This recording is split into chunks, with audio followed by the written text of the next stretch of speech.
Организаторе другої наукової конференції то одділення за русиністику Філозофського факультета, Завод за культуру воєводянських руснаців і Виглядовацький круг.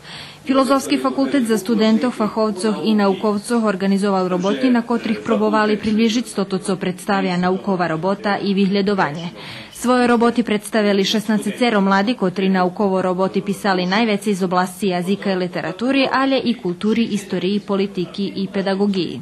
My vidíme, že to tá konferencia bohatša u odnošenju na to druge, samim tim dom, že sme postigli taký jeden cilj, že by sme prosto zvekšali číslo mladých, ktorí še interesujú z nauku i ktorí znajú napísať naukovú robotu. My pre 102 roky promovovali zborník zo sprešlej konferencii, probovali sme uplivjovať na mladých, že by písali naukovú robotu i probovali sme im pomohnúť u pisanju tých robotoch. Moja tema stanoviska nastavnog kadru inkluziji u osnovnoj školi v Ruskim Keresture.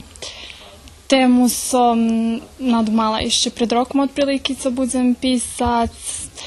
Ne znam, že da še uopšte vyhľadovalo taký témy u Keresture i že by to ti rezultati boli takde zaznačeni, a i na fakultetu, nažalj, bar zveľa malo o tým učíme.